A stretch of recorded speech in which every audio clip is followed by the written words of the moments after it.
Bonjour à tous et à toutes. Bonjour aussi à celles et ceux qui sont connectés, qui nous écoutent à distance. Nous sommes donc réunis ce soir à l'occasion de la publication du dernier livre de David Vauclair, Géopolitique des religions et des spiritualités.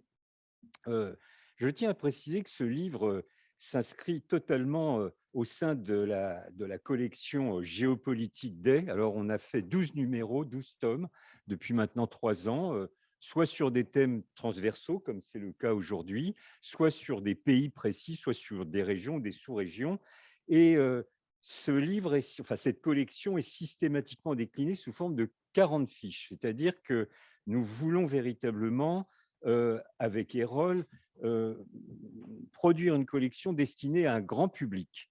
Ce n'est pas destiné aux spécialistes des thèmes abordés, il y a d'autres collections pour ce faire, mais cette collection est destinée à un grand public et de ce point de vue-là, je tiens bien modestement à fournir toutes mes félicitations à David Vauclair parce que là, il y a mission accomplie. Je trouve cet ouvrage d'une très grande clarté, d'une très grande pédagogie et il parvient à brosser de façon très compréhensible, y compris pour des non-spécialistes, les principales problématiques afférentes aux religions et aux spiritualités. C'est très important.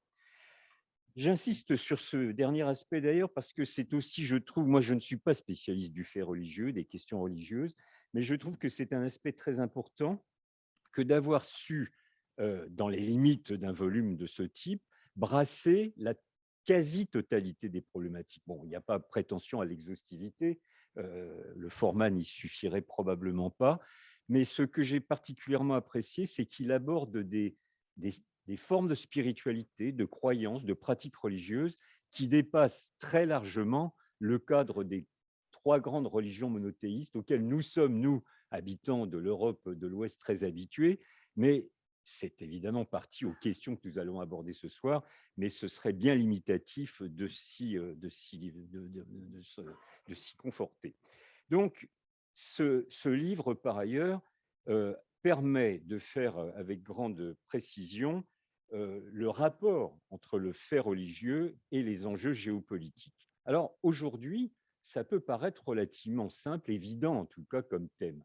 Pour autant, moi je m'intéresse aux relations internationales depuis maintenant fort longtemps, et on peut constater que dans les années qui ont suivi la Deuxième Guerre mondiale, pour ne pas remonter plus loin, eh bien, ce n'était pas si évident que de s'intéresser aux problématiques géopolitiques afférentes aux faits religieux. Et ça, c'est une chose très, très utile, et c'est l'objet du bouquin en question. Alors, pour autant, parler du fait religieux, parler du retour du religieux, selon l'expression consacrée, c'est à la fois utile, mais de telles affirmations ne sont pas suffisantes de mon point de vue, parce qu'elles ne donnent pas avec précision le rôle des acteurs, le rôle des facteurs religieux dans les enjeux des relations internationales. Et c'est ce que ce bouquin, enfin, je parle sous l'autorité de David Vauclair, se propose de réaliser. Et de ce point de vue, il y parvient parfaitement. En effet, quand on réfléchit à ces problématiques euh, liant la géopolitique aux faits religieux et aux spiritualités, il y a immédiatement des questions qui se posent et dont la réponse n'est certes pas évidente. Tout d'abord, en quoi et comment le religieux constitue-t-il ou pas, question, un déterminant des relations internationales? Deuxième question, quelle cartographie mondiale avons-nous aujourd'hui si on essaye de tracer un panorama, non pas exhaustif, mais le plus complet possible, des différentes formes d'expression religieuse? Et y a-t-il, oui ou non, des formes de concurrence religieuse entre les différents acteurs? Comment les acteurs religieux eux-mêmes sont-ils des protagonistes à part entière du jeu des relations internationales au même titre que d'autres acteurs, les diplomates, les militaires, les responsables politiques, j'en passe et des meilleurs. Donc tous ces éléments, en tout cas, auxquels nous allons tenter ce soir de fournir quelques éléments de réponse, contredisent a priori la thèse selon laquelle la religion ne saurait être qu'affaire privée. Là, je pense qu'il y a un véritable enjeu de réflexion citoyenne qu'on devrait aussi avoir ce soir, nous verrons bien. Enfin, ce ce que le livre de David Vauclair établit aussi de façon très nette, c'est le large spectre des nouveaux mouvements religieux. Alors, c'est le mouvement des évangéliques, il en parle assez précisément, le mouvement des pentecôtistes, des sectes, alors je vais mettre des guillemets homo-sectes, hein, il n'y a pas une connotation péjorative dans ma bouche, mais des sectes dont on a entendu parler il y a quelques années en Chine, comme Falun Gong. Tout cela est très important.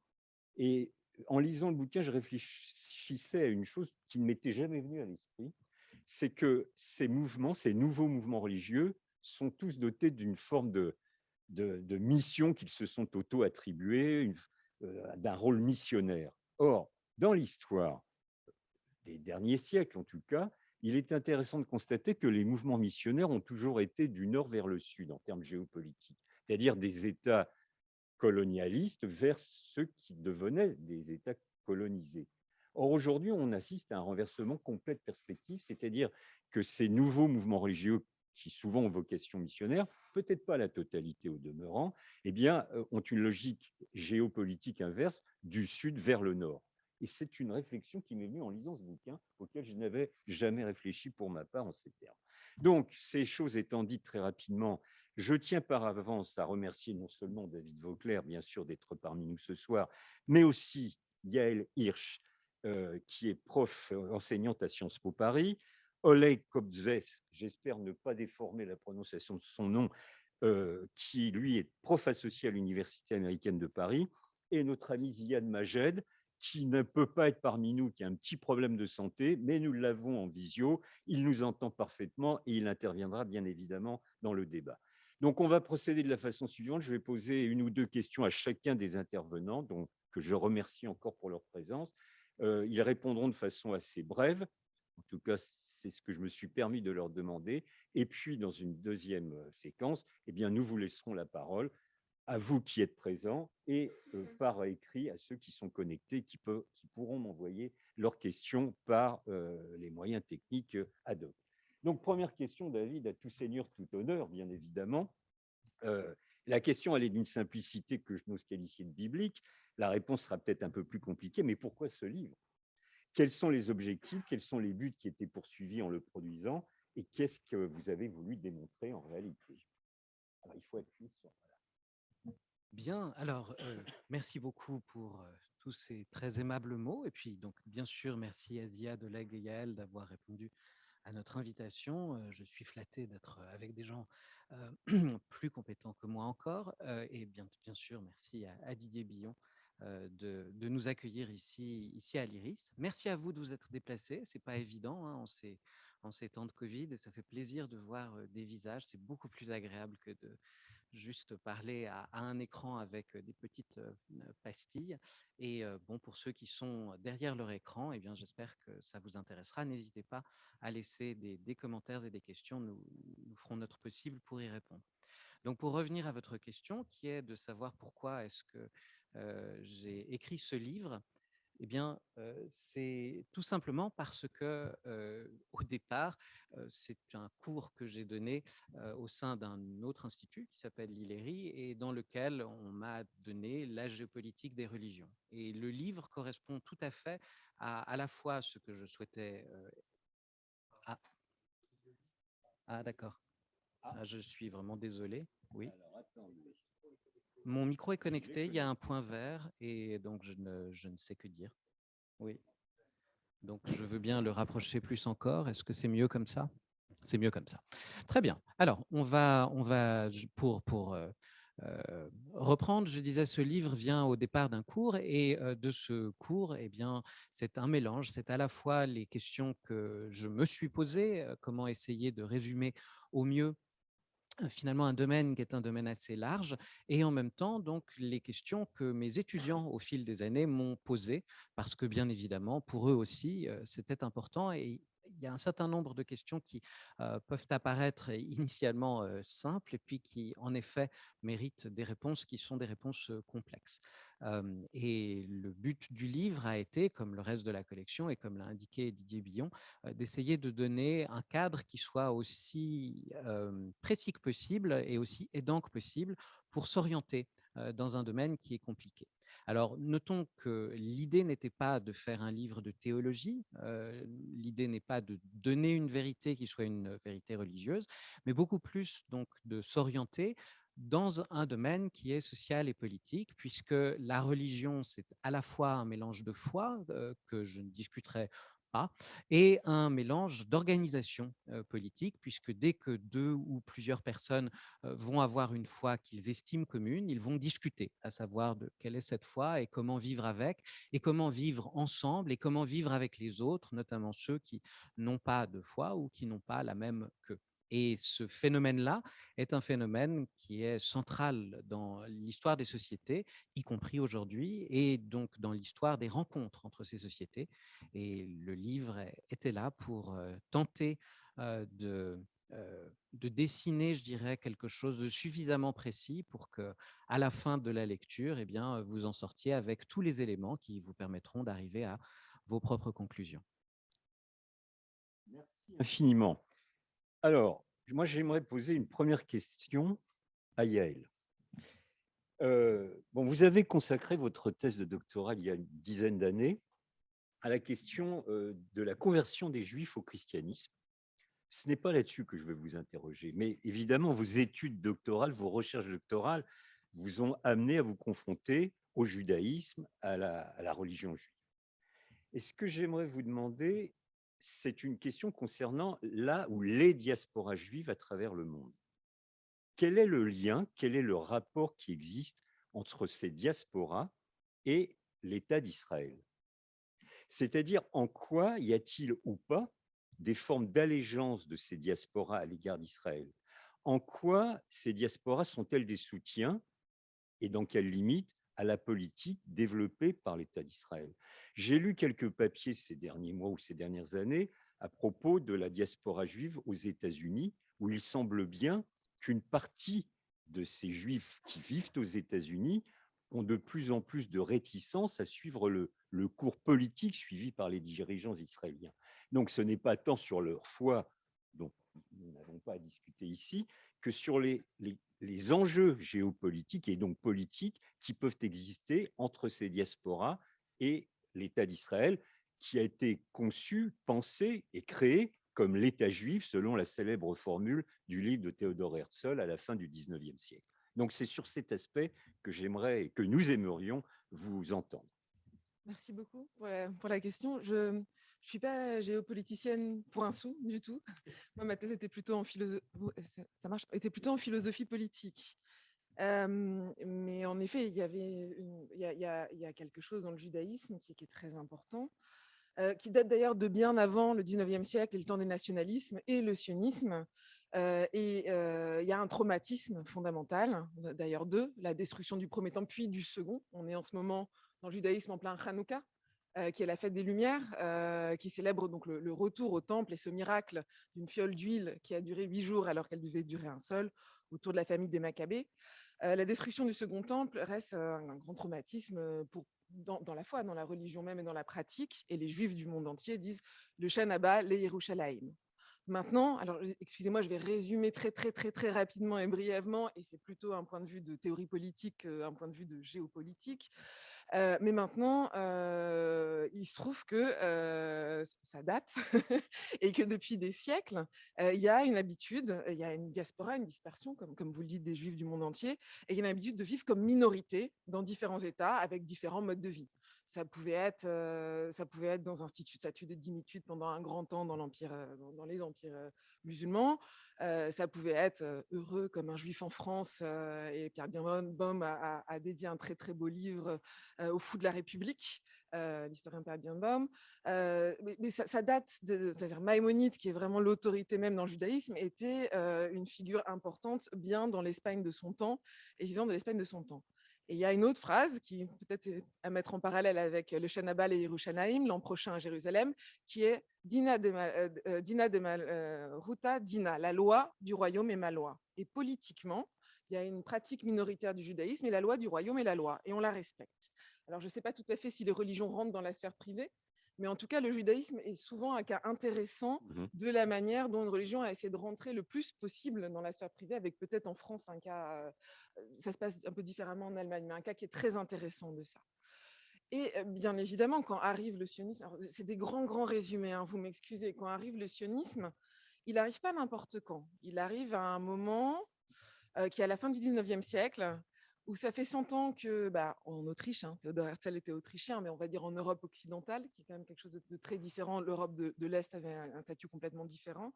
Une Europe où les Juifs se sentent comme se vivent comme individus, se vivent justement comme Juifs dans leur sphère privée et plus ou moins citoyens. En France, c'était pleinement depuis la Révolution française. En Allemagne, c'était un petit peu plus compliqué. Par exemple, en Autriche, par exemple, plus compliqué. Mais néanmoins, citoyens pleinement dans les pays dans lesquels ils vivaient. Il y a une espèce de promesse qui dure depuis 100 ans que on peut être juif dans sa sphère privée. Et que si on accorde tout aux juifs comme individus et rien aux juifs comme nation, on accordera tout aux juifs comme individus. Or, et une des politistes que j'aime beaucoup, qui s'appelle Hannah Arendt, l'a beaucoup étudié dans le premier volume des origines du totalitarisme, il se trouve qu'il reste, et on en parle encore beaucoup aujourd'hui, un très fort antisémitisme, et un antisémitisme qui est très social en France. Arendt expliquait qu'il était plus politique en Allemagne. Et donc, il y a un moment où ça fait 100 ans qu'on explique qu'on va pouvoir s'assimiler, s'intégrer, et ça ne fonctionne pas. Il y a quelque chose qui frotte, qui est certainement lié à des notions, on parle de peuple élu, de peuple juif, c'est des choses complexes qui heurtent. Mais il y a quelque chose qui naît pas de l'accuse de Jupiter, qui naît de ce qui a aussi formé l'Europe telle qu'elle est maintenant, qui naît un peu plus tard que ce qui a formé l'Europe de ce qui est maintenant, peut-être avec 60 ans de retard, qui est le sionisme, mais qui est un nationalisme à l'européenne, le même que vous voyez dans Verdi pour parler d'Italie, le même que cette veine-là, et c'est dans cette veine-là que Théodore Herzl écrit. Donc, et ce nationalisme semble est une solution pour certains. Qu'est-ce qu'il en est aujourd'hui? Est-ce que j'ai le temps de vraiment développer? Vous m'avez demandé d'être courte. J'ai été peut-être plus historienne que politiste. Évidemment, c'est vraiment très résumé, excusez-moi, mais après un 20e siècle terrible, un 20e siècle d'angoisse, un 20e siècle de destruction des Juifs d'Europe, la naissance de l'État d'Israël en 48 pour de nombreux Juifs, mais encore une fois, pas tous, et certains s'offusquent, y compris dans les colonnes de nos journaux, d'être assimilés à des Israéliens quand ils sont Juifs. Et sous un certain critique du sionisme et de ses excès, certains critiques excessifs du sionisme, pardon, excusez-moi, certains comme Pierre-André Tsarguev voient aussi un certain antisémitisme quand on essaie vraiment de coller une identité, quand certains juifs français se sentent bien en France, certains juifs allemands se sentent bien en Allemagne, revenus en Allemagne, c'est plus compliqué aujourd'hui, où voilà, il y a quelque chose certains juifs se sentent pas comme ça, mais la naissance de l'État d'Israël, après un 20e siècle terrible, fait qu'il y a, peu importe, il va y avoir quelque chose qui vient de l'extérieur et qui fait qu'un juif en diaspora va se sentir un lien, soit par les négatifs, soit très critiques, soit vous avez des juifs très en colère contre des excès mais il y a un lien particulier qui est un peu le fruit de cette longue histoire. Il y a moi, dans mon travail, y compris sur l'écoverti, ce que je trouve intéressant, c'est de voir comment les individus se réapproprient une entité, et notamment reformule une narration et reformule une façon de le gérer. Et pour moi, il y a une série de trajectoires individuelles avec des gens, des personnes, des personnalités qui essayent Alors après, il y a des groupes, il y a ça vous connaissez mieux que moi, il y a des forces, il y a des pouvoirs, il y a des organisations sociales, et ça donne un espèce de puzzle comme ça. Mais c'est le fruit d'une longue histoire, et c'est en général en réaction aussi à cette histoire. Et en effet, il y a un lien particulier. Israël n'est pas n'importe quel pays pour un juif, même très critique à l'égard de la politique du pays. Je crois, certains seraient en colère probablement de m'entendre dire ça, mais je ne saurais pas en dire beaucoup plus, et je ne saurais pas vous mesurer aujourd'hui s'il y a un détachement de certaines communautés qui étaient, de par aussi la politique de leur pays, peut-être, je ne suis pas spécialisée de la question non plus, mais en effet, né en Europe et avec certains cours qu'on a pu suivre en Europe, ou certains cours à l'école, ce n'est pas enseigné de la même manière que ça peut l'être aux États-Unis. Il y a évidemment une autre socialisation, une autre façon de réfléchir les choses qu'aux États-Unis. Est-ce que c'est en train de changer aux États-Unis? Est-ce que les choses sont... Il y a un tournant en 67, c'est sûr, de l'ensemble de l'opinion mondiale vis-à-vis de la question d'Israël. Dans la finesse de ce qui se passe aujourd'hui, je serais incapable de vous l'analyser. D'accord. Mais on vous pardonne tout à fait, ne pensez pas que vous êtes schématique. Nous, le propos ici, c'est évidemment, on brasse des questions infiniment compliquées. Donc, vous donnez des pistes de réflexion, on les prend en compte, puis ça nous fera mûrir chacun d'entre nous. Je pense que c'est la règle du jeu. Donc, on ne peut pas vous reprocher d'être incomplète, bien loin de là. Mais merci pour vos éléments de réponse qui sont riches et qui nous donnent des pistes de réflexion, me semble-t-il. Alors, j'aimerais aussi poser une question à Oleg. Vous êtes spécialiste des mondes russes. Nous savons que la Russie a passé près de 70 ans dans un régime soviétique qui considérait, selon la célèbre formule, que la religion était l'opium du peuple. Pour autant, peut-on considérer qu'à l'époque de l'Union soviétique, il n'y avait plus de pratiques religieuses? Évidemment non, mais alors sous quelle forme? Quelle était à l'époque la relation qui pouvait exister entre les autorités religieuses et l'appareil d'État soviétique? Et puis surtout, deuxième aspect de ma question, c'est depuis la disparition de l'Union soviétique depuis 1991, on assiste, même quand on n'en est pas spécialiste, on le constate, une réémergence incroyable du fait religieux, de la puissance politique, alors l'aspect religieux de la pratique religieuse d'une part, mais aussi de la puissance politique de l'Église orthodoxe de Russie. Comment peut-on expliquer ce rebond exceptionnel, ou peut-être ne l'est-il pas autant que certains le prétendent? Comment aujourd'hui peut-on évaluer le rapport entre l'Église orthodoxe et le pouvoir politique incarné par Poutine? Il faut que vous appuyiez sur le petit bouton rouge. Non, là-bas, voilà. Et parlez, vous appuyez dessus, il va devenir vert, voilà. Il est devenu vert. Voilà. On Merci. m'entend? Parfait. Assez près du micro, m'a-t-on dit. Alors aujourd'hui, le nombre de pratiquants orthodoxes, et je ne parle pas des musulmans, des juifs et des bouddhistes et de nombreuses autres communautés religieuses, et elles sont très nombreuses et diverses. Un petit rappel, la communauté musulmane de Russie est la plus grande communauté musulmane, en dehors peut-être de mon collègue Ziad saura peut-être les chiffres, mais c'est une des 2-3 plus grandes communautés musulmanes du monde. Hein. Bon. Donc c'est déjà très divers et compliqué. Il n'y a pas que l'Église orthodoxe. Alors, les pratiquants orthodoxes, c'est 4% de la population de la Fédération russe. Ce qui est au fond pas mal, parce que c'est à peu près égal au même chiffre qu'en France, mais avec tout ce que vous avez dit, avec 70 ans de répression féroce. Et il faut bien employer ce mot, c'est des répressions féroces qui ont commencé pas immédiatement, pas dès 1917, pas dès octobre 1917, mais ça commence à peu près en 1918, hein, au bout de quelques mois après la révolution d'octobre. Il faut savoir qu'en 1930, il n'y a plus que 10% de tous les évêques orthodoxes de Russie qui sont en vie sur le territoire russe. Il y a un tout petit groupe, un tout petit pourcentage qui s'est retrouvé par accident ou en fuyant à l'étranger. C'est en gros 90% de tous les évêques qui ont été liquidés physiquement, rapidement devant un peloton d'exécution ou à petit feu dans des camps et des prisons. Et la plupart des prêtres, alors le pourcentage est un peu moindre, mais il est quand même énorme, plutôt les prêtres, les diacres, les petits marguilliers, petits vendeurs de cierges dans les paroisses, les moines, les familles des prêtres, puisque les prêtres orthodoxes sont mariés pour la plupart, enfin du moins ceux qui ne sont pas moines, et de très nombreux paroissiens qui étaient les piliers de leur paroisse dans les diverses communautés religieuses dans toute la Russie.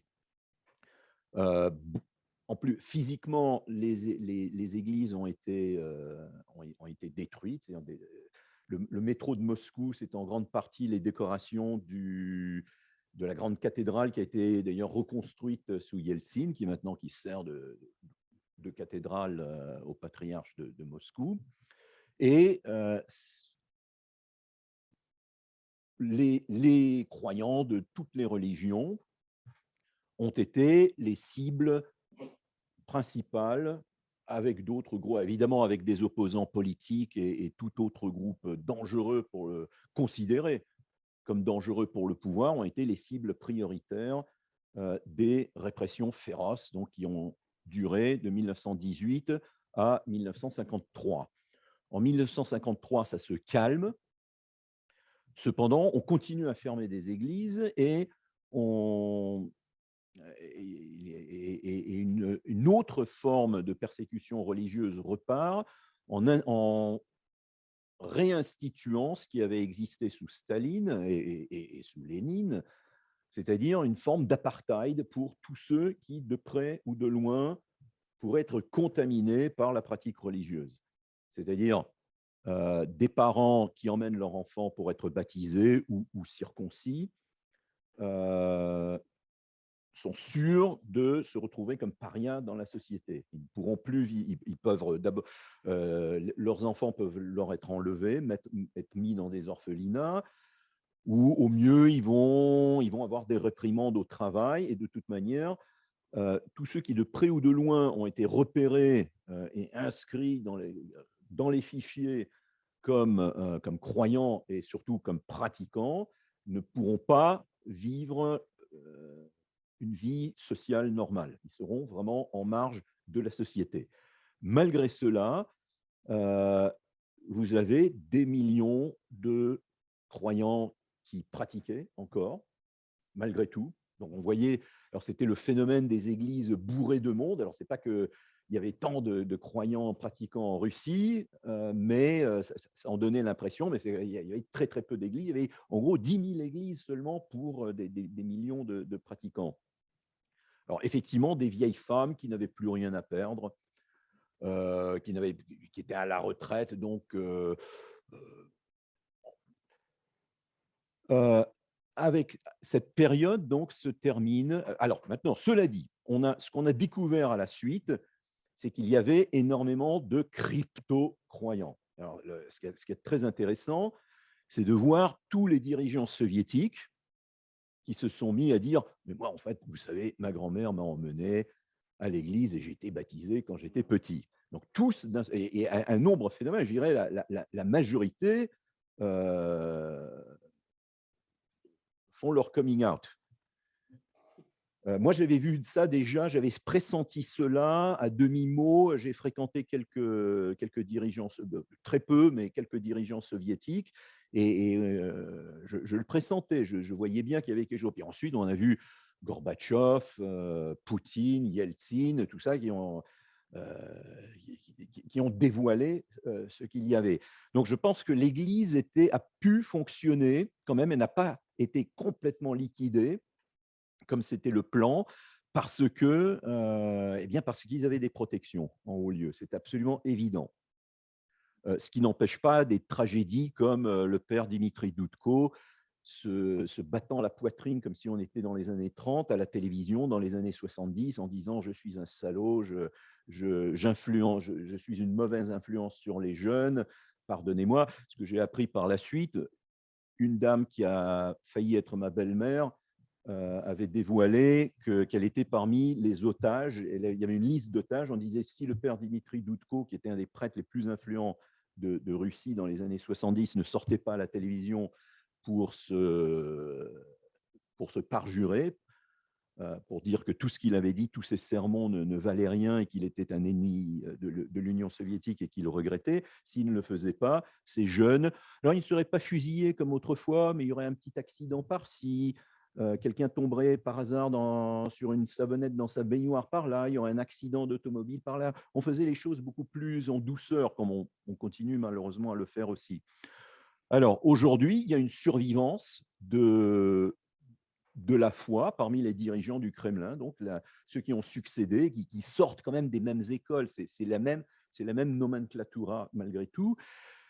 Et là, je dirais qu'il y a une grosse différence presque qui risque de faire scission un jour entre, au fond, une foi qui est très superficielle et qui est essentiellement identitaire, qui est presque folklorique.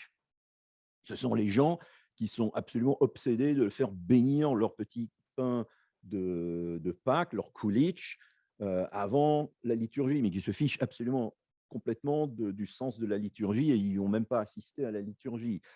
Il y en a beaucoup qui sont comme ça ou qui sont attachés à des superstitions. Et d'autres qui ont développé une foi extrêmement approfondie et qui a été forgée à la pointe de l'épée, je dirais littéralement, au cours des persécutions. On a vu ça dans certaines périodes lorsque des religions deviennent libres. Vous avez ceux qui sont attachés encore à une religion parce que c'est très superficiel, c'est folklorique, c'est maman, papa qui m'ont éduqué comme ça. Et les autres on voit ça en Israël, par exemple, parmi des militants purs et durs. Et puis, vous avez le petit juif new-yorkais qui va célébrer Hanouka parce que, bon, c'est la tradition. Je m'appelle Berenson. Et puis voilà. On voit ça dans toutes les religions, mais surtout quand une religion est libérée après une période de persécution. Il y a plein d'autres choses à dire, mais j'ai déjà la réputation de parler trop longtemps. Alors, comme je n'ai que 2 minutes, j'ai dû en… Voilà. Merci beaucoup. Ziad, tu m'entends bien? Tout à fait, j'entends très bien. OK. Alors, écoute, Ziad, je voudrais te poser une question. Toi, tu viens d'un pays, le Liban, qui est régi par un système dit confessionnel, au sein duquel les responsabilités politiques, institutionnelles, administratives sont attribuées et réparties en fonction des confessions. C'est ça, un système confessionnel. Alors cela, dans ton pays, a amené le pire. On se souvient tous des horreurs de la guerre civile au Liban entre 1975 et 1990. Mais est-ce que l'on peut considérer que ce système confessionnel a pu aussi, éventuellement, être considéré comme un élément stabilisateur, un facteur d'amortissement des tensions éventuellement existant dans le pays? Ça, c'est la première question. Puis la deuxième question, c'est, nous avons tous assisté et suivi avec intérêt et passion, pour ce qui me concerne, ce qui s'est passé au Liban il y a 2 ans, 2019, où il y a eu d'énormes manifestations où des jeunes et des moins jeunes étaient, quelle que soit leur religion, chrétienne, sunnite, chiite principalement, étaient main dans la main, bras dessous, pour porter leurs revendications. Malheureusement, ce mouvement n'a pas abouti, mais à l'époque, il y a eu beaucoup de commentaires qui indiquaient qu'il en était fini du confessionnalisme, que le peuple libanais voulait passer à une autre séquence, voulait dépasser cette situation. Moi, je n'ai jamais été totalement convaincu par cet enthousiasme sur ce point précis, et je voulais savoir ce que toi, tu en pensais. C'est-à-dire qu'aujourd'hui, est-ce que le confessionnalisme est un système d'organisation de la société qui est susceptible d'être dépassé dans le court terme? Mais malheureusement, je crains que le peuple libanais n'ait aujourd'hui d'autres chats à fouetter que les seuls problèmes confessionnels. Parfait. Alors, premièrement, je vous salue toutes et tous et c'était un plaisir de découvrir le livre et je remercie l'IRIS de cette invitation, de même que mon collègue. Je vais répondre directement aux questions en enchaînant, disons, la deuxième réponse après la première. Il faut savoir que la question confessionnelle au Liban est bien différente de la question religieuse. Le fait religieux n'est pas du tout ce qui explique la répartition des tâches entre les communautés libanaises.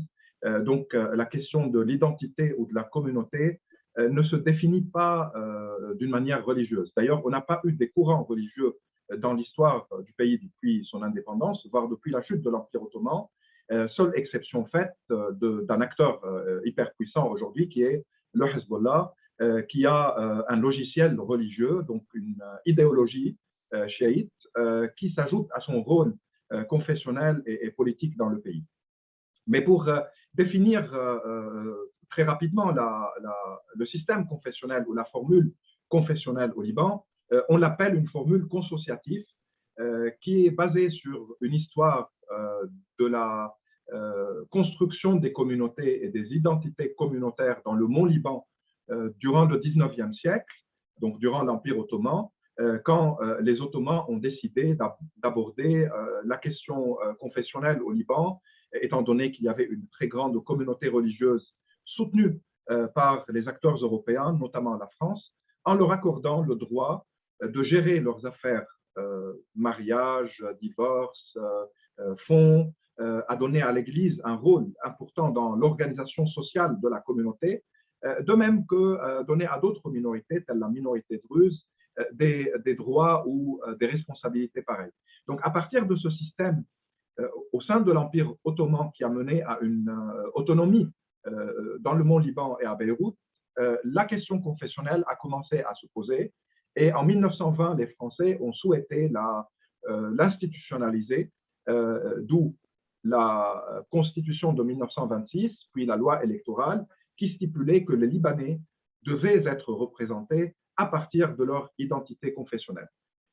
Et plus tard, lors de l'indépendance en 1943, le confessionnalisme est devenu même un compromis politique entre les musulmans et les chrétiens, dans le sens où les chrétiens, en arrachant certaines prérogatives dans la gestion de l'État, voulaient dire qu'on accepte l'indépendance. D'autre part, les musulmans, en ayant aussi une part de la participation ou des postes dans l'État, disaient que nous abandonnons le rêve d'un nationalisme arabe ou d'une grande nation syrienne en acceptant ce compromis libanais. C'est ce qu'on appelle le pacte national, qui a réparti les responsabilités. Donc, le président de la République est chrétien maronite, le premier ministre est musulman sunnite, le chef du Parlement est musulman chiite, et puis au sein du Parlement, comme au sein du gouvernement, comme au sein de l'administration, il y a toujours des quotas par communauté, et nous avons aujourd'hui 18 communautés religieuses.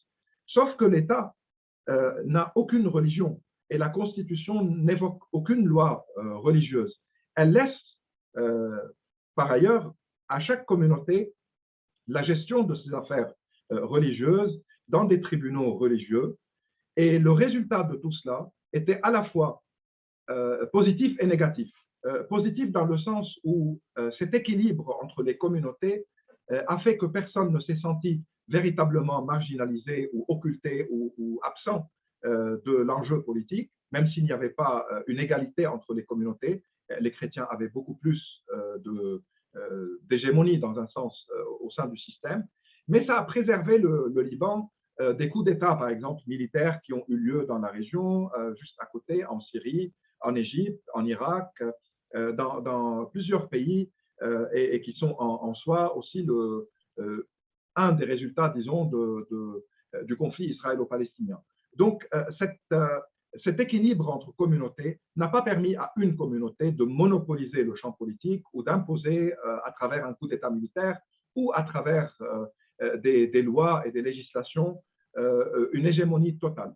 Par contre, ce système a affaibli la citoyenneté au Liban, puisqu'on est chrétien ou musulman d'abord, on est sunnite ou chiite d'abord, on est maronite ou orthodoxe d'abord, et a permis aux politiques d'instrumentaliser le fait religieux, même si on n'est pas pieux, même si on n'est même pas croyant, on reste selon les lois et selon les postes administratifs, selon les concours pour adhérer à l'État, selon les élections et les lois électorales, on reste quand même musulman ou chrétien, sunnite ou chiite, orthodoxe ou catholique.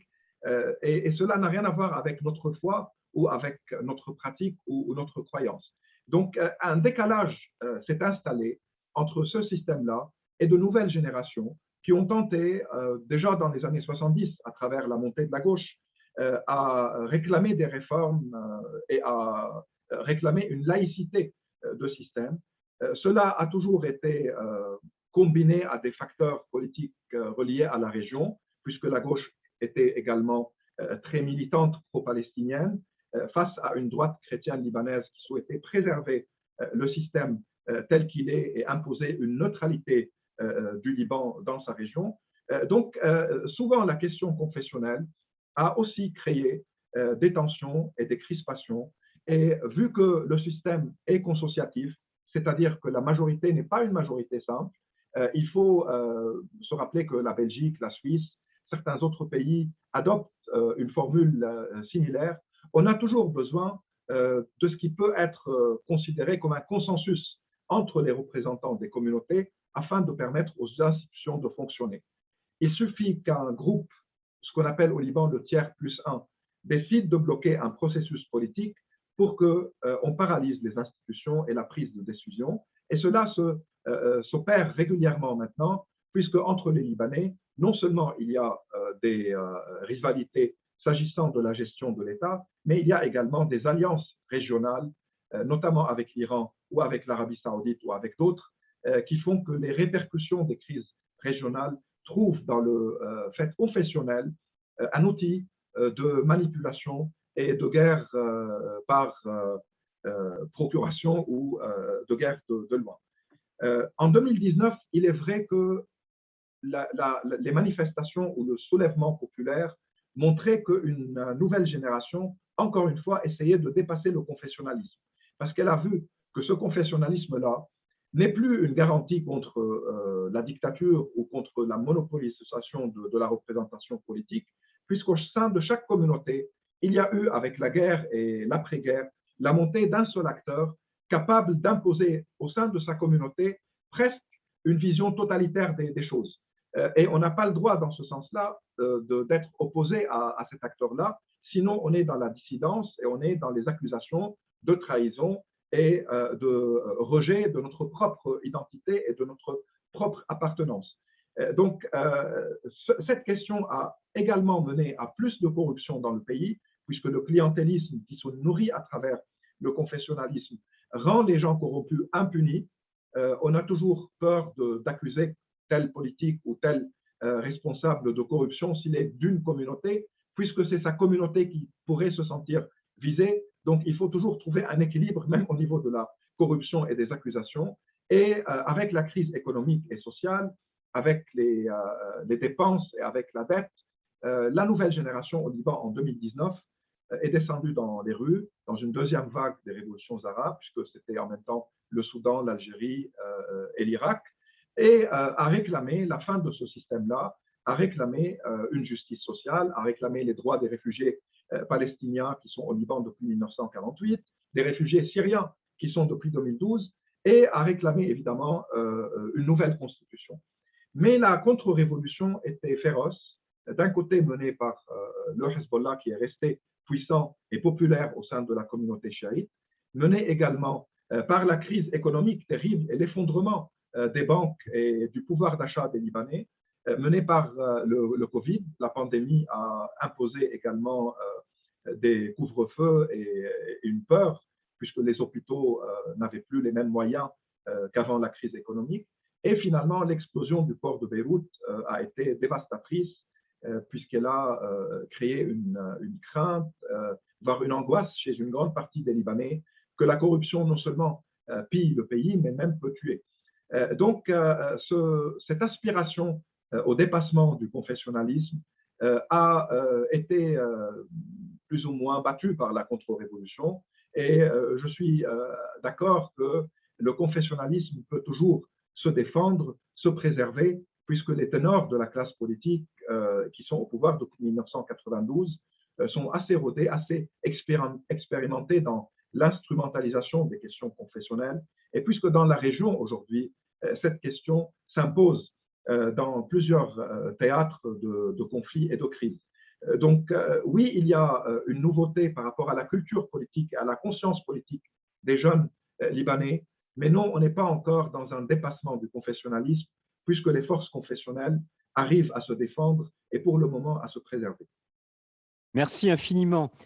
Alors, je vais poser maintenant 4 autres questions, mais qui vont être plus précises, et je vais vous demander à tous de faire des réponses très courtes, de façon à ce qu'on puisse vous laisser la parole. Première question, David. Enfin, première. Question suivante, si je puis dire. On entend souvent parler, dans les médias, du dialogue des religions. Alors, tout d'abord, est-ce que cela est une réalité? Peut-on considérer qu'il y a un dialogue organisé de façon méthodique pour tout ou partie des religions? Et deuxièmement, dans l'hypothèse où c'est un fait avéré, peut-on imaginer que ce dialogue des religions puisse contribuer à modifier ou tout du moins infléchir le cours des relations internationales. Donc là, c'est véritablement sur l'aspect géopolitique que j'aimerais vous entendre. Alors, ma réponse est courte. Pour la première, c'est non. Il n'y a pas de dialogue entre les religions. La plupart du temps, quand dialogue il y a, c'est un dialogue à l'intérieur d'un cadre, qui est un cadre national.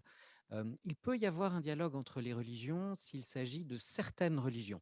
Donc, par exemple, quand on parle des religions monothéistes, oui, il y a depuis maintenant assez longtemps un certain nombre d'ouvertures qui sont faites, mais souvent, il va falloir essayer de trouver le cadre nécessaire et habituellement, le cadre qui va être donné est en faveur de la religion qui a organisé. Donc, on parle le plus souvent des rencontres écuméniques qui sont lancées depuis maintenant plusieurs décennies par la papauté, le Vatican, et bien évidemment, c'est un cadre qui est un cadre avant tout catholique, avec une compréhension finalement d'une unité religieuse et un vocabulaire qui est dans ce cadre, qui est avant tout un cadre catholique. Ensuite, le deuxième élément de réponse, c'est de dire oui, bien sûr qu'il y a finalement des dialogues continus par rapport à une idée de vivre ensemble. Une chose qu'on a tendance à peut-être oublier, c'est l'urbanisation du monde. Avec régularité, quand vous réfléchissez finalement au phénomène religieux, vous réfléchissez d'abord à un phénomène qui est un phénomène communautaire, comme par exemple ont pu l'indiquer l'ensemble de mes collègues et amis. Vous pouvez remarquer que ce phénomène communautaire, il est au départ relativement évident parce que selon l'endroit où vous vivez, vous allez avoir une foi donnée et cette foi-là, eh bien, c'est celle de vos voisins, c'est celle de vos parents, c'est celle de vos enfants, c'est celle de vos amis et pour la grande majorité d'entre nous, c'est celle qui nous entoure. Elle se discute peu, elle ne se discute pas.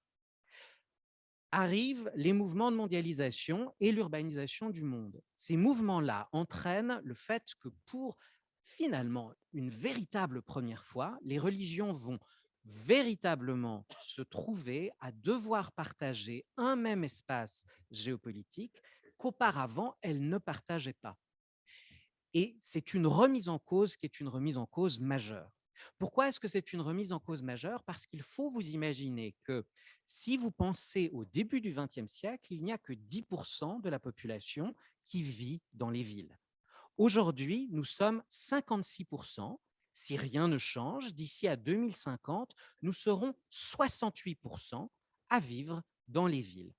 Et cette vie-là vous extrait de votre monde confessionnel parce que vous vous rendez compte que les universaux auxquels vous croyez ne sont peut-être pas si universels que ça, puisque vous vous rendez compte que votre voisin juif, votre voisin musulman, votre voisin athée, votre voisin chrétien, bouddhiste, la personne qui a créé sa propre religion, votre voisin Jedi, parce que finalement ça peut faire sourire, mais vous avez aujourd'hui 155 000 Britanniques qui se revendiquent du Jediisme, eh bien, vivent finalement une vie qui est très similaire à la vôtre, avec des problèmes très similaires à la vôtre, et avec finalement un cadre moral qui n'est pas si lointain du vôtre.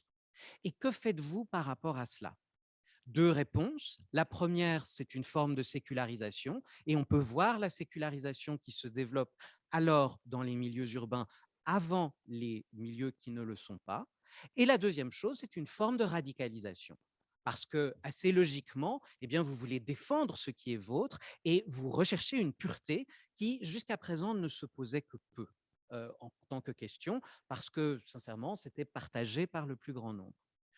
Donc, de fait, l'urbanisation et la mondialisation forcent au dialogue. Mais est-ce un dialogue entre éléments, entre communautés qui s'écoutent? Ça, c'est une question à laquelle j'aurais tendance à répondre plutôt négativement, même si, de fait, pour que la politique puisse se faire et que nous puissions vivre ensemble, la réponse doit être positive. Et c'est là où vous avez, à mon avis, une des fractures les plus communes quand vous souhaitez parler du lien entre religion et politique. Merci beaucoup, non seulement pour le contenu, mais pour la durée de la réponse. Merci infiniment. Yael, je voudrais que nous revenions brièvement au Moyen-Orient. Alors, je sais bien, quand on commence à parler du Moyen-Orient, ce n'est pas forcément très simple. On a souvent l'habitude d'entendre, dans un certain nombre de commentaires, que le conflit israélo-palestinien est un conflit d'essence religieuse et que donc, pour cette raison, il n'y aura jamais de solution. Je ne suis pour ma part pas du tout convaincu par cette thèse ou cette assertion. Il est clair qu'au sein de l'État d'Israël, il y a un certain nombre de forces qui se réclament ou qui se réfèrent au texte biblique pour justifier la colonisation. Je suis désolée, je ne suis pas du tout spécialiste du Moyen-Orient et j'ai l'impression que Ziad, par exemple, pourrait... Attends. Je crois que je ne vais pas savoir répondre à votre question. Enfin, j'ai vraiment travaillé sur des juifs. Ah oui, mais là, aujourd'hui, c'est géopolitique des religions, néanmoins. Par contre, je pense que Ziad a peut-être des éléments de réponse. J'ai une autre question pour Ziad. Je ne Ziad. vais pas faire perdre de temps, non, mais je suis ravie de rebondir sur ce que David vient de dire, si vous me donnez... Ah bah d'accord, bien sûr. Ça vous dérange pas? Mais pas du tout, non. Vous êtes pressé dans le temps, donc je me permets, parce que... Permettez-vous. Vont être, bon, d'accord. Journalistique, quoi, mais ça va pas être. N'attaquez pas l'agent journalistique, j'en vois parmi nous.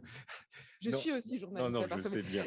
Donc, allez-y, je vous en prie. Je trouvais ce que tu disais très intéressant, et ce que j'aime bien aussi comme notion plutôt presque que dialogue un peu plus ancienne, c'est la notion de controverse, en fait. À partir du moment où estimons que peut-être certaines institutions représentatives, ce qui n'est pas toujours facile à trouver, puissent s'asseoir autour d'une table et discuter. Quand il s'agit de controverse plutôt que de dialogue, je trouve ça assez intéressant parce qu'on est d'accord qu'on a des visions de la vérité différentes, même s'il y a des bases communes, des textes communs, des problèmes monothéismes. Pardon. Je trouvais que par rapport à la notion de dialogue et cette difficulté à avoir un dialogue entre vraiment questions religieuses et pas entre individus, si on parle au nom des institutions, et encore faut-il trouver des institutions un peu représentatives, ça marche pour certaines religions. L'idée de controverse est intéressante, je trouve, pour ajouter. C'est-à-dire, on sait qu'il va y avoir, puisque quand il s'agit de religion et de croyance, il y a des vérités, des vérités qui peuvent être aussi établies par un certain canon dans certaines religions, et on n'est pas d'accord sur les vérités. Que, je sais pas, si on prend les juifs et les chrétiens, par exemple, très basiquement, que le Christ est quelqu'un de très important et a été un prophète important, les juifs disent oui. Est-ce que c'est le Messie? C'est non. Et on n'est pas d'accord là-dessus.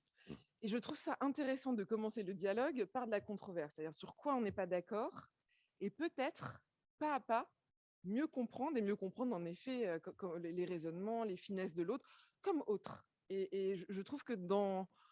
Alors peut-être je suis très imprégnée, parce que j'ai travaillé sur des juifs qui se convertissaient au christianisme et au catholicisme, je suis très imprégnée du dialogue judéo-chrétien en particulier, mais je trouve que partir de ce sur quoi on n'est pas d'accord pour mieux se connaître, c'est souvent bien plus fructueux que dire bon, on a plein de bases communes, on est humain, on a de la morale, et qui ne donne pas grand-chose en termes de vraiment rencontre, en fait, je trouve. Voilà.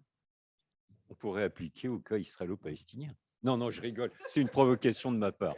Pardonnez-moi. Merci beaucoup. Non. Je voudrais qu'on revienne rapidement, là aussi, à l'orthodoxie. Tout à l'heure, vous nous avez évoqué les enjeux et les dynamiques intérieures à la Russie très, très rapidement. Mais j'aimerais qu'on essaye de réfléchir un petit peu sur les aspects de politique extérieure. En d'autres termes, est-ce que l'on peut considérer aujourd'hui, à propos de la Russie, que la religion orthodoxe peut être un vecteur des initiatives qui sont prises par le pouvoir politique? On l'a souvent évoqué à propos de la Syrie ces dernières années. Elle se justifie ou pas? Je ne sais pas, mais je vous adresse la question. Et puis, par ailleurs, est-ce que vous pourriez nous dire deux mots? Je suis désolé d'être très autoritaire sur la gestion du temps, mais quelles sont les relations de l'Église orthodoxe de Russie avec les autres églises orthodoxes, ce qu'on appelle les églises autocéphales, ou avec le patriarcat œcuménique de Constantinople? Parce que ça aussi, c'est véritablement un enjeu géopolitique. Je sais que je vous pose des questions compliquées. Alors, faisons géopolitique intérieure, qui me permettra de finir de vous répondre à la deuxième partie à la deuxième question que vous m'avez posée tout à l'heure. C'est un problème identitaire. D'abord, l'existence de l'enjeu de l'orthodoxie, c'est que le marxisme, qui était le fondement de la légitimité de l'État, a été balayé. On essaye petit à petit, d'ailleurs, de le ramener, mais ce n'est pas vraiment un marxisme, c'est plutôt une espèce d'hybride. Moi, je l'appelle ça, le régime actuel, j'appelle ça le capitalo-munisme, comme en Chine d'ailleurs, où on mélange des symboles communistes et marxistes du passé, mais en le vidant du fond philosophique du marxisme. Donc, on ramène ça donne, si vous voulez, la nouvelle église, la nouvelle chapelle, qui est un immense temple des forces armées, où vous avez des icônes et des étoiles rouges et la faucille et le marteau un peu partout. Donc voilà à quoi on est en train de se diriger vers là. On est en train de créer une espèce d'idéologie hybride, mais qui n'est pas complètement étranger à l'histoire. On a vu ça en France, par exemple, au cours du 19e siècle, où on essaye de restaurer le blanc-bleu-rouge avec des héros de la monarchie qu'on célèbre dans les livres d'histoire. Maintenant, ça, c'est pour essayer de créer à l'intérieur du pays une espèce de un fondement idéologique, comme si c'était ça qui était le plus important pour créer créer les liens sociaux dans une société. Et non, on va se servir également, on va essayer d'instrumentaliser le Kremlin de plus en plus, pas tellement sous Yeltsin, mais depuis l'arrivée de Poutine, essaye d'instrumentaliser cette idéologie hybride pour projeter, pour essayer de créer une popularité à l'étranger, un soft power, qui, à mon avis, est assez illusoire parce que ce qui a marché au temps de l'Union soviétique, c'est qu'il y avait vraiment un projet de société qui, à mon avis, et de l'avis de la plupart maintenant, je pense, était faux, était illusoire, mais qui avait un véritable fondement politique, il y avait un projet de société, c'était le socialisme qui devait aboutir au communisme, et ça a fait rêver des millions d'ouvriers français, par exemple, ou italiens, ou latino-américains, ou des peuples en lutte dans les pays du tiers-monde. Aujourd'hui, le Kremlin, à mon avis, croit pouvoir faire un remake de cela avec cette hybride de symboles communistes, d'orthodoxie et de christianisme très, très conservateur, un peu au fond comme les conservateurs religieux américains. Peut-être qu'ils ont vu que ça a eu du succès aux États-Unis en mélangeant tout ça avec des thèmes à la Zemmour. Alors, je peux vous rassurer, pour la Syrie, il n'y avait aucune dimension religieuse en Syrie. Alors que quand même, il y a 1 million d'orthodoxes en Syrie. C'était au fond hors sujet dans les planifications, dans les stratégies, que ce soit du soft power ou du hard power à coup de bombe. C'était hors sujet. En revanche, on va essayer. Regardez par exemple la cathédrale qui a été construite à Paris, c'est un symbole, c'est tout un symbole. C'est ce que j'appelle le Walmart de l'orthodoxie. À l'origine, c'était fait pour essayer d'éliminer la concurrence des juridictions, des églises indépendantes russes ou autres qui étaient à Paris. Puis, en fait, ce qui s'est passé, c'est qu'elles ont fusionné. Alors pourquoi, par exemple, la cathédrale indépendante de la juridiction russe indépendante qui était vaguement sous le patriarcat de Constantinople a fusionné avec Moscou, parce que là, il y a une fission qui est en train de se faire au sein de l'orthodoxie. Ce qui est clair, c'est qu'il y a un fossé en train de se creuser entre, et je vais résumer brièvement et je peux répondre aux questions par la suite ou en privé. En gros, ce que je pense n'importe quel observateur, et je pense David le sait très bien, le comprend très bien, parce qu'il est brillant, vous avez une bipolarisation entre le patriarcat de Constantinople, qui est en train de représenter un christianisme libéral et pro-occidental, pro-américain. Ce n'est pas un hasard que Biden traînait à Istanbul il y a quelques années, et un patriarcat de Moscou qui représente ce soft power russe. Et les uns ou les autres, les gens de droite ou de gauche, les églises d'un pays ou d'un autre vont commencer à faire leur choix. Et à mon avis, ça va créer vraiment une véritable scission, sinon un véritable schisme au sein de l'Église orthodoxe. D'accord. Merci beaucoup. Allez, dernière question, Ziad, mais je te demanderai d'être court, s'il te plaît, même si la question, évidemment, est compliquée. On lit là aussi souvent, moi je pars des réflexions, des débats auxquels nous pouvons assister, que nous pouvons entendre sur les médias notamment. Certains considèrent que désormais, comment dire, le facteur structurant des processus politiques au Moyen-Orient, c'est sunnisme versus chiisme, c'est-à-dire peut-être une surestimation du fait religieux. D'autres, au contraire, considèrent que c'est purement une instrumentalisation du facteur religieux pour de classiques oppositions et de conflits de puissance. Alors, qu'est-ce que tu en penses? Alors, très brièvement… 3 minutes. Oui, oui. 4, disons. 4, Brièvement, d'abord, juste une anecdote par rapport aux orthodoxes syriens et libanais.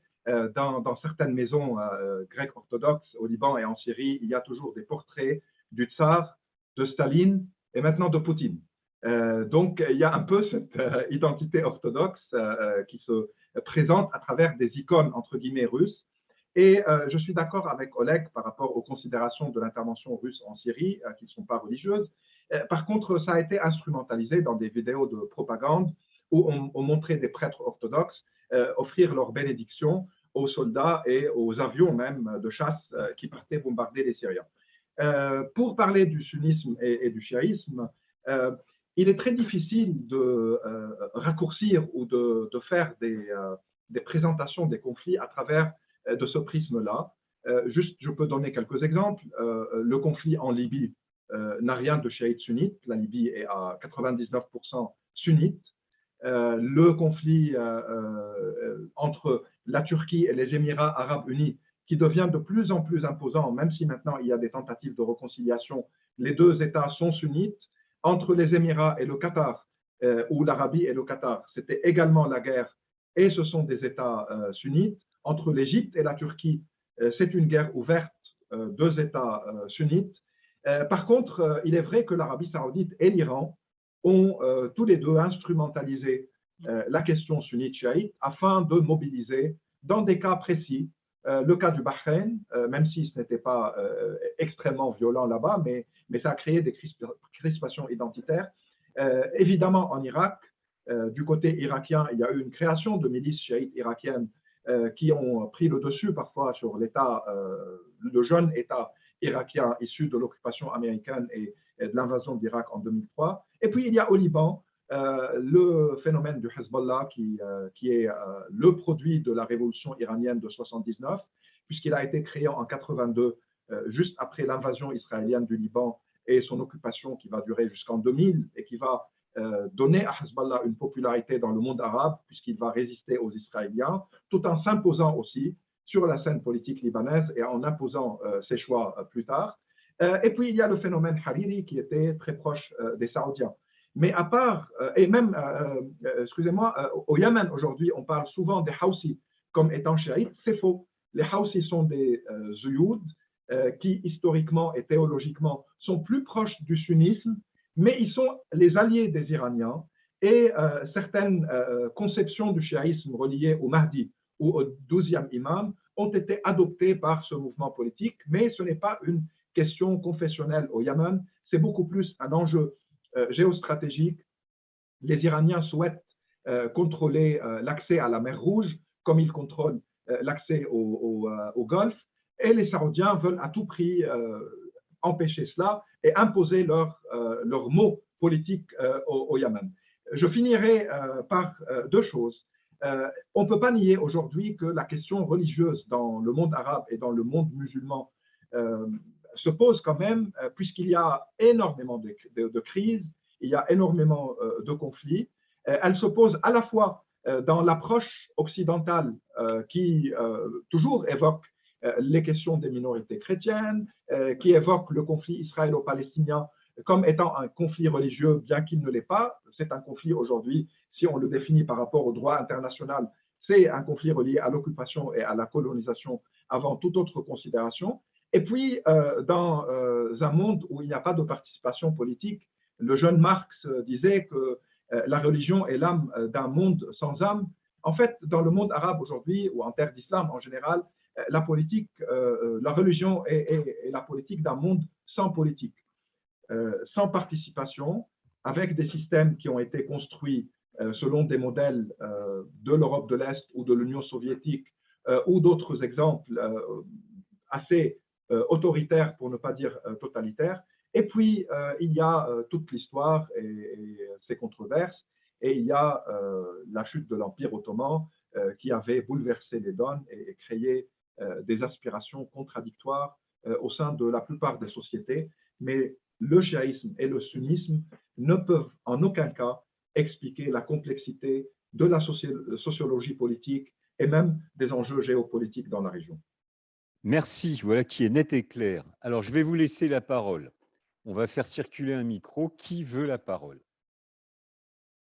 Personne, au revoir. Je vais reposer des questions, moi j'en ai encore plein des questions. Alors. Non, je sais. Bonsoir.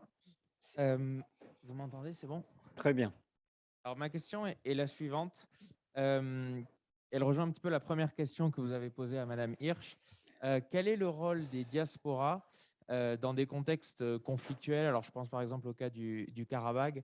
On peut parler aussi de la reconfiguration ou du climat libanais. Quel est le rôle des diasporas pour influer leurs églises et pour orienter la politique de leur église? Par exemple, en gros, clairement, quel est le rôle de la diaspora arménienne aujourd'hui vis-à-vis de l'église apostolique arménienne pour essayer de régler la question, au contraire, d'entretenir une certaine conflictualité? Quel est le rôle de ces diasporas-là? Merci d'avance. Merci. S'il y a d'autres questions, on va en prendre 2, 3, mais sinon, ce n'est pas le cas. Donc, on ne va pas perdre. Ah si, au fond. Et puis, madame aussi. Bah alors. Beauté, comme on dit chez nous. Bonsoir. Je me présente, hein, je suis enseignante en fait de spiritualité africaine et je viens en fait en rapport à ça. Qu'est-ce que vous dites sur la spiritualité africaine ou, si je puis dire, la religion africaine, si pour vous il y a religion africaine? Merci beaucoup. Et puis, monsieur derrière, et puis après, on va passer aux réponses et on prendra une deuxième vague de questions. Alors, bonsoir. J'avais une question par rapport justement, vous avez parlé au début du coup des identités et du coup de la place de la religion dans la société. Je me demandais, selon vous, si l'omniprésence de la question identitaire dans le débat public et notamment de la méconnaissance qu'on l'on a, notamment en France, des religions, n'est pas un véritable problème structurel. Et est-ce qu'il ne faudrait pas qu'on fasse de l'éducation aux religions dès le plus jeune âge? Qui veut la parole à la tribune pour répondre à une ou plusieurs des questions posées? David. Bien, alors, je vais essayer de répondre aux différentes questions. Pour la question sur les diasporas, la première, pour la question sur les diasporas, oui, je suis vraiment navré parce que si je m'approche plus du micro, je l'avale. Donc, il va falloir faire comme ça, il va falloir faire avec. Donc, comme je disais, en ce qui concerne la question des diasporas, pour revenir à votre première question, alors, politiquement, ça a été quelque chose que beaucoup de différents très grands politologues et sociologues ont étudié. Et on s'est rendu compte que les diasporas, c'est une forme de paradoxe. La première chose, c'est qu'il faut déjà voir si on se sent faisant partie d'une diaspora ou pas. Et ça, c'est un phénomène qui est un phénomène très récent. En fait, c'est un phénomène à nouveau qui accompagne les mouvements de mondialisation parce qu'aujourd'hui, on peut se permettre finalement de vivre dans un pays et de se sentir malgré tout rattaché à un autre pays. Puisque vous pouvez assez facilement et de manière finalement peu chère échanger, hein, grâce à par exemple à Zoom aujourd'hui. Vous pouvez suivre sur les réseaux sociaux ce que font des gens finalement dans des pays qui sont lointains. Vous pouvez prendre un avion et aller assez rapidement, quand il n'y a pas Covid, jusqu'à l'endroit d'où vous vous sentez issu. Au départ, la question diasporique, c'est une question beaucoup plus ténue, on va dire, qui vous donne un sens d'identité, mais un sens d'identité qui est peut-être moins fervent que ce qu'il peut l'être aujourd'hui. On notera donc que jusqu'au début du XXIe siècle, l'ensemble des études montrent que les diasporas se sentent effectivement liées à une communauté, mais parallèlement, eh bien, sont avant toute autre chose loyales au pays dans lequel ils vivent.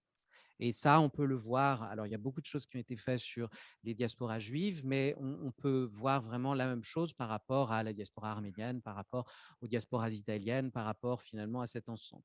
Et c'est beaucoup plus ce côté-là que l'on mettra en avant. Ce qu'on remarque néanmoins depuis le début des années 90 et jusqu'à aujourd'hui, c'est qu'il y a une forme de ferment plus vif et de mouvement de population plus important.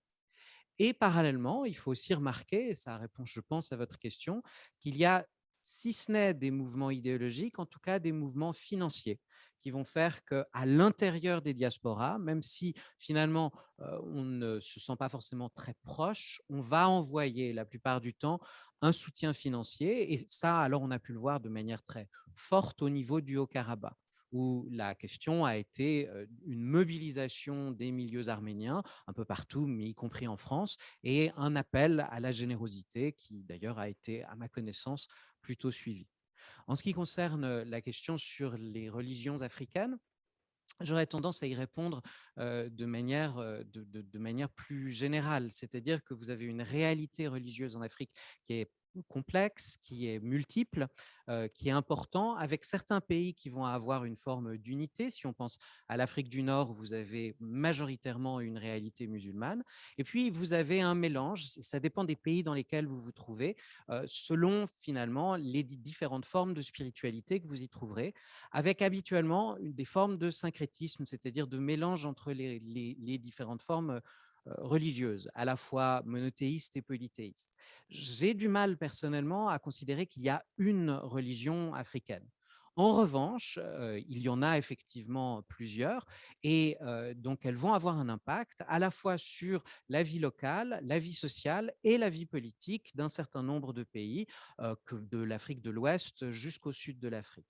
Et là-dessus, eh bien, vous allez avoir la plupart du temps un lien entre espace religieux et espace social, en sachant que le plus souvent, les familles qui sont liées à un groupe religieux particulier vont avoir une forme sociale forte qui leur permettra une revendication plus forte et une voix qui porte plus loin et de manière plus importante au sein de leur communauté. Il est évident que si vous venez d'une famille où vous êtes lié à finalement un aspect magique ou à un aspect religieux, très sincèrement, vous allez avoir une voix plus importante et on suivra de manière beaucoup plus importante ce que vous souhaitez faire et la direction dans laquelle vous souhaitez aller. Et c'est ce qui explique la plupart du temps, quand on étudie les différentes sociétés africaines, on peut remarquer que le gouvernement en place va avoir tendance à essayer de se concilier à la fois les différents groupes ethniques et en même temps les différents groupes sociaux et en même temps les différents groupes religieux, avec cette idée finalement que l'une des bases sociales et l'une des bases civilisationnelles va être la religion et va être une mobilisation qui est une mobilisation importante.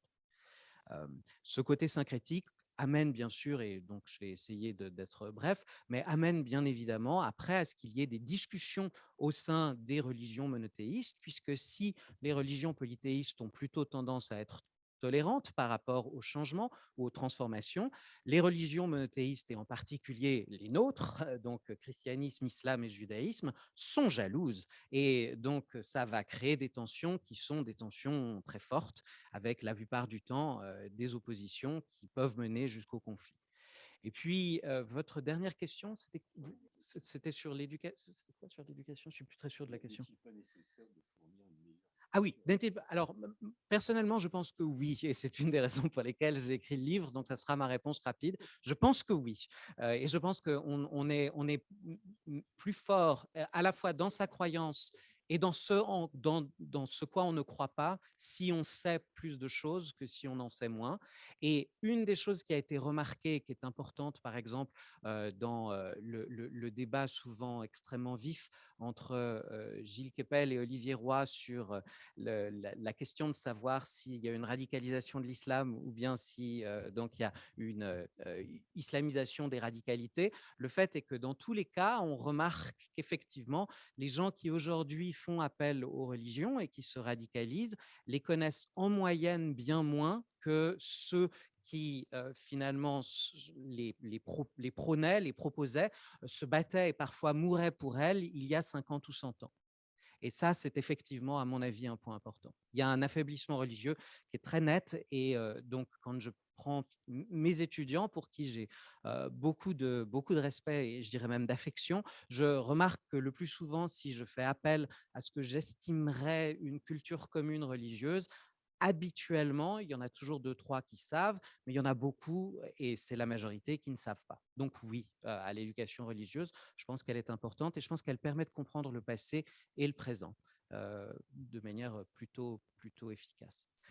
Voilà.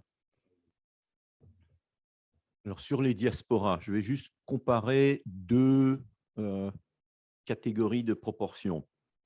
Première comparaison, premier chiffre, il y a plus de juifs à New York que dans tout Israël.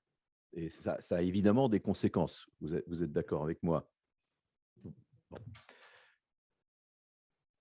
Le patriarche de Constantinople, qui n'est pas le chef de l'Église orthodoxe, l'Église orthodoxe c'est une confédération avec effectivement parfois des patriarches, parfois des archevêques qui sont à la tête d'églises, de synodes locaux, mais le patriarche de Constantinople a le prestige d'être ce qu'on appelle le premier parmi les égaux. Puis en général, il préside les conciles inter-orthodoxes. Il a 4000 orthodoxes à Istanbul. C'est une toute petite, vous allez au patriarcat, c'est comme, voilà, c'est à peu près là, c'est plus petit que l'Iris. Aux États-Unis, vous avez 1 million d'Américains d'origine grecque qui fréquentent les paroisses qui sont sous le patriarcat de Constantinople et qui comprennent des sénateurs, des députés, des grands chefs d'entreprise, des milliers de petits restaurateurs. Vous avez peut-être vu le film My Big Fat Greek Wedding, des écrivains, un ancien candidat à la présidence, Dukakis, un vice-président qui était de père grec, etc., etc., etc. Bref, il y a beaucoup d'interactions entre les élites de cette diaspora grecque et l'élite américaine en général. Le patriarche de Constantinople se rend en Ukraine pour reconnaître l'Église ukrainienne qui s'est séparée du reste de l'ensemble des églises orthodoxes de Russie, de Biélorussie et d'Ukraine. Ça crée littéralement un schisme. Il y a des valeurs, je parlais des valeurs du soft power russe tout à l'heure, il y a tout un soft power occidental qui est en train de se jouer sur cette scission. On va arriver même, on commence à sentir même, voilà, on va bientôt lever le drapeau multicolore, le drapeau LGBT+. Ça commence. Il y a un des évêques les plus influents de l'Église du patriarcat de Constantinople. Voilà, il écrit dans un journal orthodoxe LGBTQ+, qui s'appelle The Wheel. Il y a un dialogue qui commence. Et il y a de toute évidence des valeurs occidentales qu'on essaye d'identifier avec le patriarcat de Constantinople et vice-versa. Alors, je dirais en anglais, do the math. 1 million d'Américains d'origine grecque qui ont leurs entrées dans les élites, qui font partie, dont certains font partie des élites. Vous voyez, c'est comme ça qu'on explique, à mon avis, une scission qui est en train de se faire au sein de l'Église orthodoxe.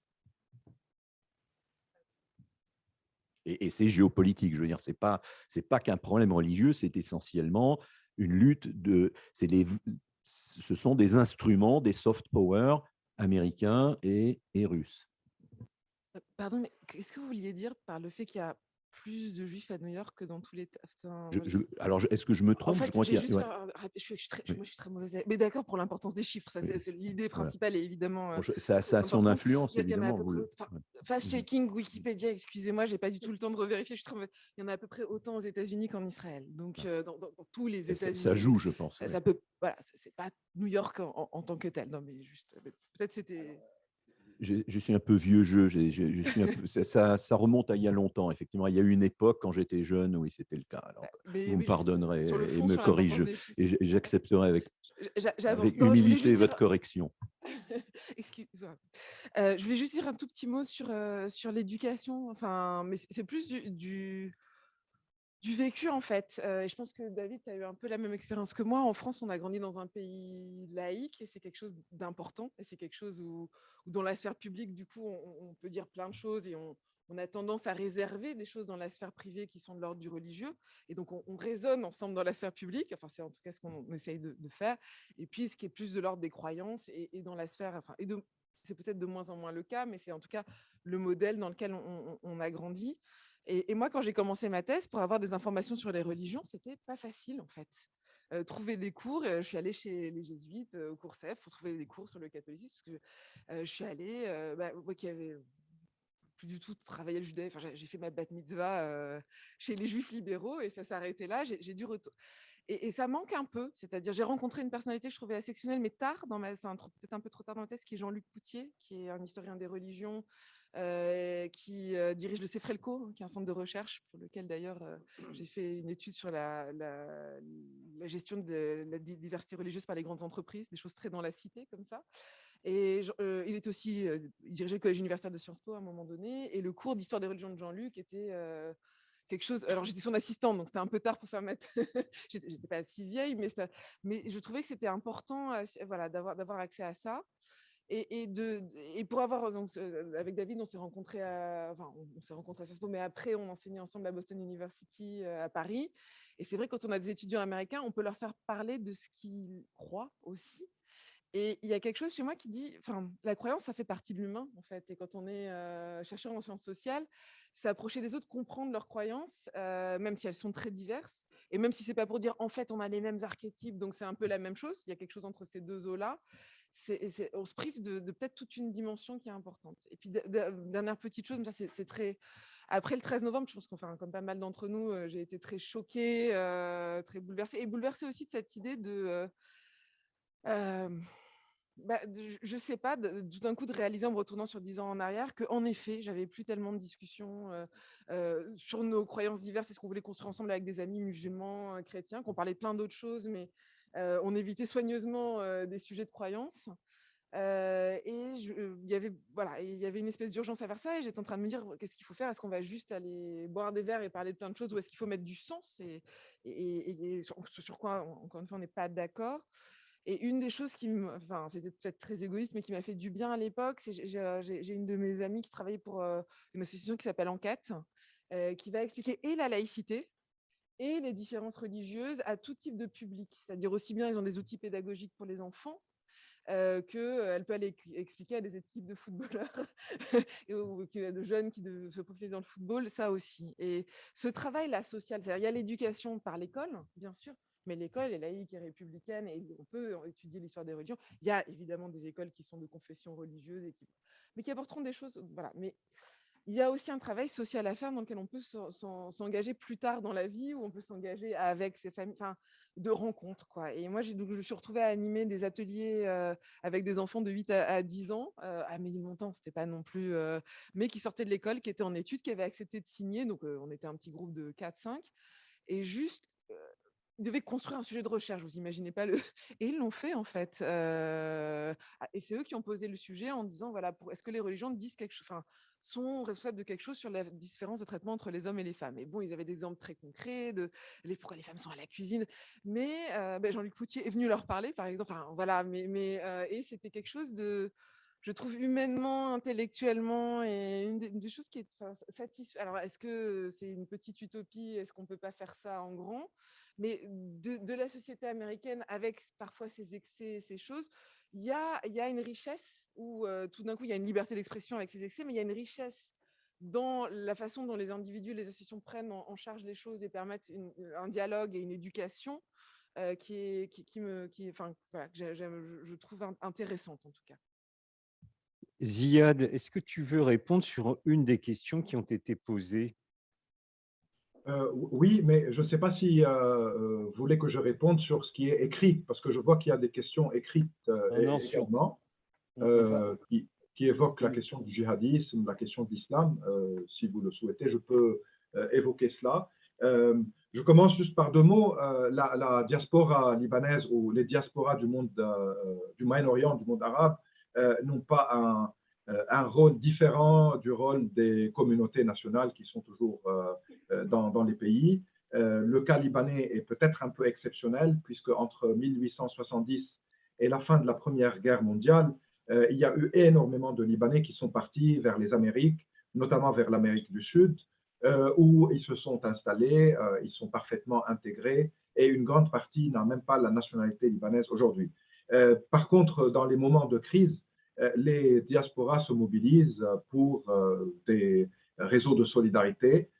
Ces réseaux de solidarité peuvent avoir des allures confessionnelles ou des caractéristiques confessionnelles, comme peuvent être juste dans un cadre familial ou dans un cadre local, selon la crise que connaît le pays ou même chaque pays. Alors, trois questions par rapport au djihadisme ou à ce qu'on appelle radicalisation aujourd'hui, un terme qui est à la mode, qui est tout le temps utilisé et qui, à mon avis, ne veut pas dire grand-chose. Le profil de la plupart de ceux qui ont terrorisé des citoyens, qui ont tué, qui ont massacré des citoyens en France ou en Europe, mais surtout dans les pays musulmans, en Irak ou en Syrie, ou en Libye ou ailleurs, il n'y a pas une radicalisation qui se fait à travers des lectures, à travers une connaissance du fait religieux, à travers des textes, comme certains essayent de l'évoquer souvent.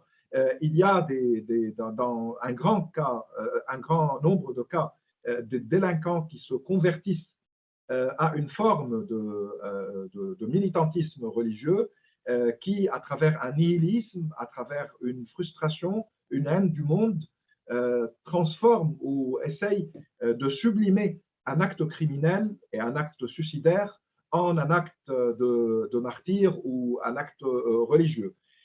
Il faut distinguer aussi, contrairement à ce qui est souvent dit, entre djihadistes et islamistes. Tous les islamistes, et loin de là, ne sont pas djihadistes.